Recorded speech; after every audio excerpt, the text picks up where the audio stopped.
5 વર્ષ પહેલા શરૂ થયેલ બ્રિજની કામગીરી હજુ પણ ખોરંભે પડી છે. બીજી તરફ પાલિકાએ રેલવે વિભાગને ખો આપી છે.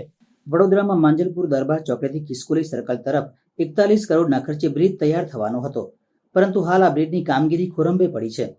પાલિકા રેલવે વિભાગને ખો આપી રહી છે, ત્યારે પાલિકા અને રેલવે વિભાગના વિવાદો વચ્ચે જનતા પારાવાર હાલાકીનો સામનો કરી રહી છે.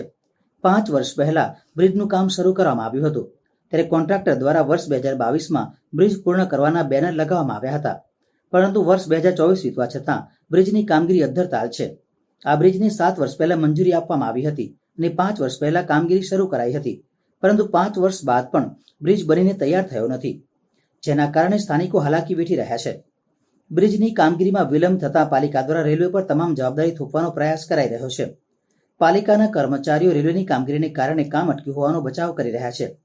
આ તરફ ચાલબાઝ કોન્ટ્રાક્ટરે પણ બ્રિજ પર લગાવેલા 2022માં કામગીરી પૂર્ણ કરવાના બેનર સિફતતાથી હટાવી લીધા છે.